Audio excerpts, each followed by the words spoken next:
We're here with Steve with this R34 Skyline that's competing in the open class, and so far Steve's doing pretty well. He's coming second in the class at this point. So Steve, I thought we might just take a second to go through what it is about this car that's making it go so damn fast. So can we start with a bit of a spec list? Let's look at the engine. What have you done to the engine? Met PowerTune last year, so they've managed to provide me an RB that's stroked. They run their 2.8 litre special package, which they call it, and they use Brian Crower sort of a bottom end, 2.8 litre bottom end. They have their stage 3 head that they use as well with their special cams, I guess, stage 3 cams. We're running a Borg Warner 9180 at the moment, so we make about 800 horsepower. So the block, that's still an RB26 block with the stroker kit? We use a N1 block, and yeah, so brand new N1 block goes on with the dry sump 4-stage Aviard kit that we use. Yeah. Did you find, before you went dry sump, did you find you were having problems with oil control in the engine? I mean, I know that's one of the biggest issues with any of the RBs when you're starting to pull some serious lateral G-forces in corners. Yeah, this is probably maybe my 10th motor that I've worked with. I've had a really bad run before I met PowerTune, and I met Scott at Haltech. We sort of set up the data logging and that sort of stuff, and that oil problem we only ever experienced under really hard braking with a wet sump. So it was something that needed to be done. Like the dry sump alleviated it all, and yeah, I guess we haven't looked back. So in terms of the rest of the car, I mean, 800 horsepower, that's a serious amount of power, but the R34 chassis is also not exactly the lightest. What else have you done to the car to make it go so quick? Yeah, well, I guess with both cars, yeah, the 32 and the 34, I was really concerned about weight. I guess when it's time attack racing, weight is a big issue, weight to power. Like I did a roll cage in the car, which is probably overextensive. Everybody looks at it, sees over 100 kilos worth of weight there, but the balance of the whole car is, I think, the key. We've done a lot of testing this year, and we're hoping to maybe nudge that red thing off the podium. We know the car can do it, but it's just we're not putting a lap together at the moment. We haven't done one clean lap. In terms of the weight, do you actually know what it's weighing at the moment? We got it down to 1380.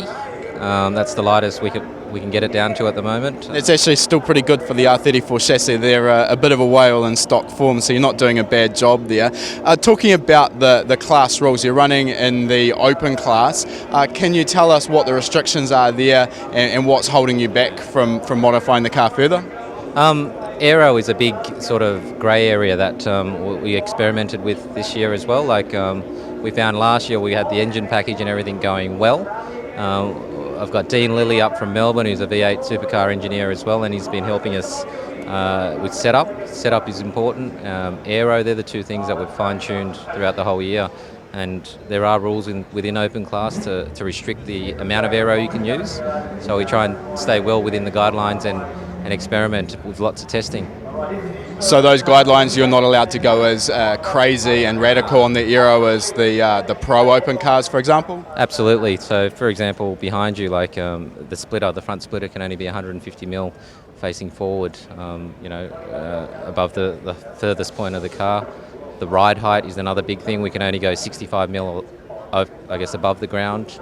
There is a minimum weight, which we're still well and truly above, but yeah, I guess that's the only restriction we have. So this class really is, the cars you're seeing in this class are more akin to what we'd see on the road. The pro cars are really wild. These are looking more like a slightly modified standard road car. Is that fair to say?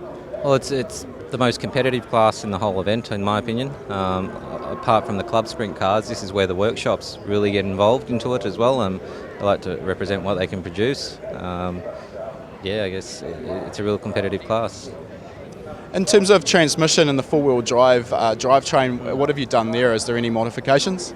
Yeah, we had major issues last year with the transmission. Like we were using a Hollinger gearbox, and we couldn't keep it together for time attack last year. So we've gone to an Albans transmission now, the ST6, which is fantastic. We're a little bit of a guinea pig to put it in the car, but once we got it all in, did all the modifications, we haven't looked back. Like it's been exceptional. The four-wheel drive has always been a little bit of a gremlin as well in the Altezza system itself, I believe. Like the last 5 years I've been running a GTR, I've always seen GTR owners with four-wheel drive problems, but we've gone to a controller that we're very happy with, and we can dial in how much four-wheel drive we want. Once again, set it and forget it and adjust it on the track. In terms of that set and forget, is it a fixed split once you head out on the track, or is it varying the front drive component based on acceleration, etc.? Yeah, there are controllers that do that, but we have a G-sensor module in that controller. It sends drive to the front, and depending on the track conditions, depending on, I guess, how the car's set up, what it's doing, like whether it's understeering or oversteering, we can make the adjustments on the fly. Normally, I guess, depends on Dean, the driver. He knows what will gain us time and what won't gain us time. And the electronics package in the car, what have you actually got in there controlling the engine? It's Haltech everything, so starting with the Pro Series plug-in, we've got that. We've got the Race Pack RQ3 with the Smart Wire system. We've got all the sensors coming to the Race Pack, vitals, oil pressure, fuel pressure, etc., down to brake pressure and all that sort of stuff as well, so we can sort of replicate it or get as much data as we can after every session to fine-tune the car. And how critical is that data that you're getting to improving the car session after session and making it go quicker? Well, the most important issue, like the routine we get into now, is I've been doing a lot of the data work myself, is that as soon as a car comes in after a hot lap, we take the card out. I look at the engine health, that's always very important, and then from there we dissect the actual the lap time, so the segments, the sectors, where we can make time, compare it to laps that we've done which were similar and that sort of thing. So it's definitely crucial, like if we were down on open throttle or whatever, or braking or whatever it might be.